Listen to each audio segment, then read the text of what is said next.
Hello, I'm Tax Attorney Adam Brewer for Escape Auditville. Today we're talking about something very timely.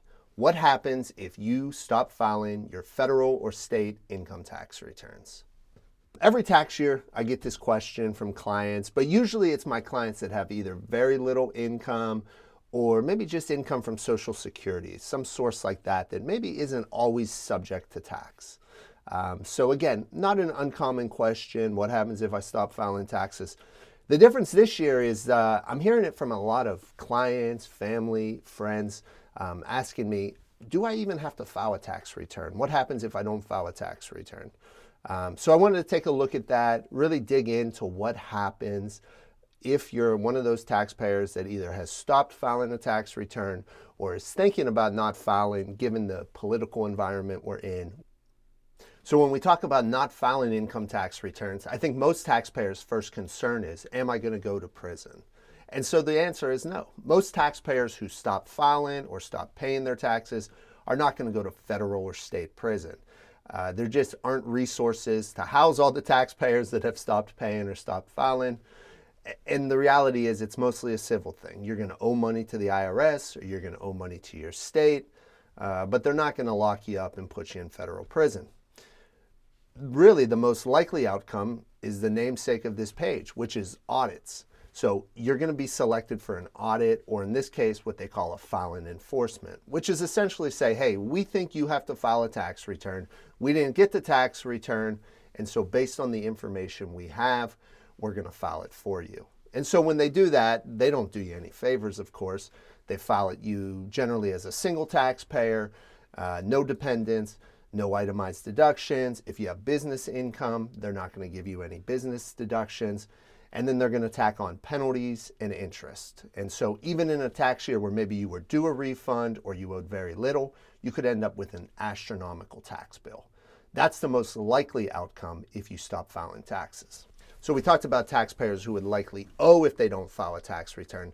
There are taxpayers out there who have stopped filing because they know they're due a refund, but something happens. Either they don't get around to filing, or there's a medical issue, something like that. They stop filing tax returns, but they've always had enough withholding from their wages. They also are negatively impacted, but it's just because they lose out on that refund. So the IRS will allow you 3 years to claim a refund. So for your 2024 taxes, they're due April 15th of 2025 plus 3 years. That brings us to April 15th, 2028. So if you're due a refund on your 2024 taxes, but don't file until after April 15th, 2028, you'll miss out on that refund. So that's another negative impact for taxpayers who just stop filing and were due a refund. Another reason why you want to file a tax return is because IRS generally has 3 years from the date that you file to select you for audit. Now, if you never file a tax return, you don't start that clock from running. So if you file your 2024 taxes, say by April 15th, the IRS only has, again, till April 15th, 2028 to audit your tax return.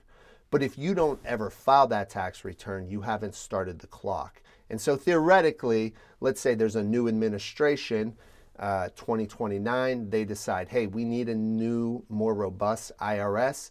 Now your 2024 return is still subject to audit when, if you would have just filed timely, you've sort of blocked that process from occurring. So again, maybe not the most common situation or the one that you would think of right off the bat, but certainly a reason to get that tax return filed so you're not leaving the door open indefinitely to be selected for audit. And then the last problem we'll look at on the tax side of things, the directly tax side problems with not filing a tax return, is that you actually leave the door open again, but this time for people who commit ID theft. So there's a big business out there of stealing people's IDs, filing fraudulent tax returns using their name, their social security number, and claiming a big refund. Now, if you've already filed a legitimate tax return, you're going to essentially block any fraudulent tax returns from being filed using your name and your social. But if you never file a tax return and the IRS receives a fraudulent return, now there's a bigger risk that they're going to accept it, process it, issue out a big refund, and it's all done in your name, your social security number.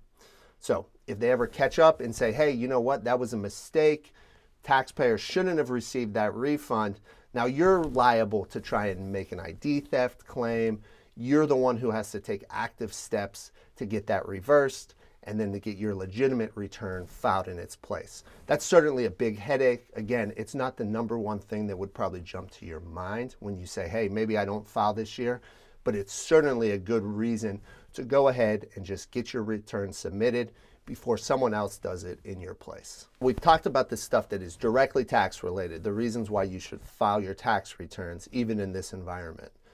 Let's talk about the non-tax items. And so the first one that comes to mind is if you've ever tried to qualify for a mortgage, you know that any lender is going to ask for your tax transcripts. They're going to have you sign a form that authorizes them to reach out to the IRS, get tax return transcripts, tax history as a way to verify your income amounts. So if they don't see that amount of income in your tax returns, now they have questions about your ability to repay your mortgage, to qualify for the loan, and that's going to create problems for you. Likewise, if you've ever had student loans or you've had a child that needs to apply for student loans, you know that FAFSA is going to ask information about your tax returns, and in fact, they pull the information directly from the IRS as well. So again, if you haven't filed those tax returns, it's going to raise questions about your ability to repay the loans, and you may not qualify. And finally, the last reason to file your tax return is because there's more jobs than ever that require background checks. And a big part of the background check is, have you filed your tax returns, and do you owe money to the IRS or the state? A lot of employers want to see that you filed your taxes and that you don't owe any money. And so if you haven't filed taxes, that'd be a really unfortunate reason to either not get a new job or to miss out on a promotion simply because you are of the misunderstanding that you no longer had to file. So again, not directly tax related, but certainly a good reason to just go ahead and get your tax returns submitted this tax season.